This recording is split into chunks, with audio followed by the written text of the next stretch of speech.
এয়া অকণ মৰমতে এয়া ভকত হয় এয়া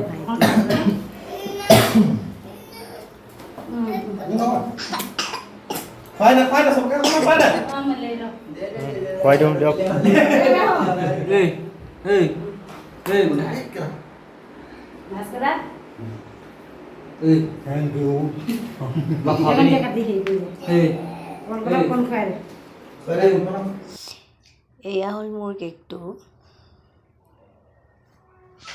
আমি দুয়ো বাৰ্থডে বুলি এখন ফটো মাৰা হ'ল এইখন আমি দুয়ো আৰু এয়া বাৰ্থডে যোনবিলাক মানুহ আহিছিলে তেওঁলোকৰ লগতো মাৰা হ'ল এয়া যিহেতু টেবুলখন নাছিল তাৰ কাৰণে পকাতে থৈ পিনি কেকটো কাটিব লগা হ'ল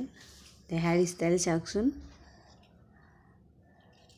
এয়া ভকত মই ভাইটি আৰু দেহা আৰু লগতে হাজবেণ্ডে ভাইটি আৰু ভকত হয় এয়া আমি কেক নকটা আগতেই মাৰি লৈছিলোঁ এইটো কেকটো কাৰণ যিহেতু টেবুল নাছিল বুলি কৈছে তাৰ কাৰণে সৰু চকী এখন